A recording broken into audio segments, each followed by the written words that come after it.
The Pope has died. And if you're like most people, you're probably wondering what happens now? Who picks the next Pope? How long does it take? And honestly, what does the Pope even do? Today, we're breaking down one of the oldest, definitely weirdest, and most secretive rituals still running today, the choosing of the next Pope.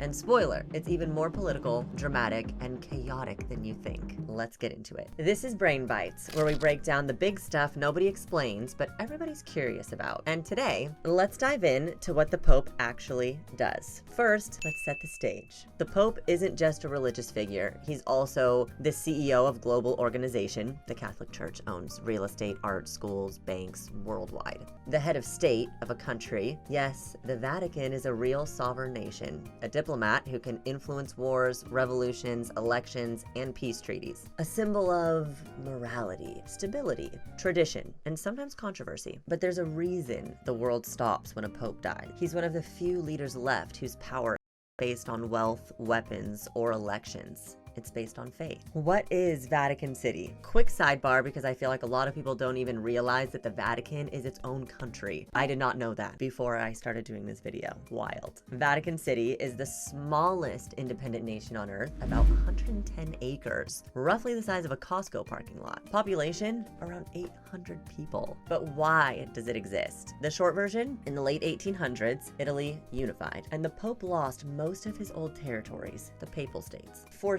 60 years, popes refused to even leave the Vatican in protest, until finally, in 1929, the Lateran Treaty was signed between the Vatican and the Mussolinis. So Italy, the Vatican became a sovereign nation. The Pope became an official head of state, and the Catholic Church got millions in cash and real estate guarantees. That's right, the Pope didn't just inherit Vatican City, he negotiated it. The guy plays chess while everyone else plays checkers. Let's discuss the process after a Pope dies. So when he passes, there's 9 days of mourning called the Novem Dialis, public viewings at St. Peter's Basilica, special masses, prayers for guidance, no political moves yet. Then the conclave begins. So who's in charge now? The answer is the cardinals. Quick definition of who the cardinals are. Cardinals are senior church officials appointed directly by previous popes. They wear red robes, symbolizing willingness to defend the faith unto death. They run major churches, archdioceses, and departments of the Vatican. They're basically the Pope's Senate, and when the Pope dies, the cardinals elect his replacement. How the conclave works, you might ask? Only cardinals under 80 years old can vote. They swear an oath of absolute secrecy. No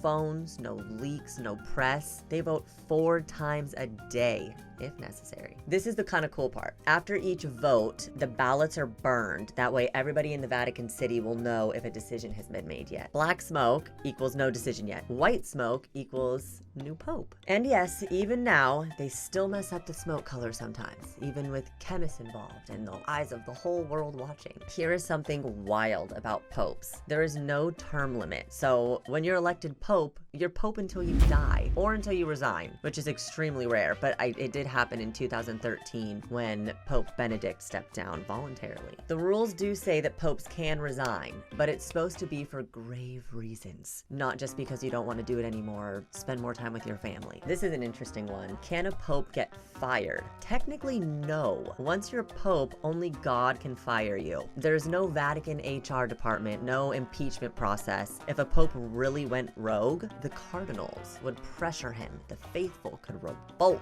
But legally, you can't fire the guy. Another reason why picking the right one super matters. Politics inside the conclave? You know it. Let's get into it. While cardinals are forbidden from campaigning openly, unofficial campaigns happen all the time. Alliances are built, promises are whispered, voting blocs are formed. Italian cardinals, Latin American cardinals, African cardinals. Historically, some factions wanted popes who were traditionalists, reformers, managers, evangelizers, political warriors, and sometimes deals are made. Vote for me and I'll promote your guy to key Vatican posts afterwards. Dead serious. It's not just prayer and incense, it's politics. Old school. Who runs the conclave? During the conclave, the dean of the College of Cardinals, basically the eldest, most senior cardinal, leads. There's also a Camerlengo, which is a special cardinal in charge of running the Vatican operations during the vacancy. But overall, the College of Cardinals governs itself. There's no outside rulers, no veto powers, no outside interference. at all. They are, in theory, supposed to be listening not to each other, but to God. How well do they do that? Depends on who you ask. Well, let's talk about the bigger idea, the real wow moment. In a world driven by speed, money, and public opinion polls, the choosing of a pope still happens behind closed doors, in whispered conversations, through handwritten ballots, and ancient rituals. Somewhere inside that locked Sistine Chapel, the fate of 1.3 billion souls is being decided. Not by Twitter, not by lobbying firms, but by 120 dudes looking for the voice of something bigger than themselves. And somehow, in the age of AI and TikTok, that still feels kind of miraculous. So yeah, the Pope has passed, and what happens next is one of the oldest and still weirdest elections in human history. This is Brain Bites. Stay curious, stay skeptical, and never stop asking who gets to speak for billions of souls and why.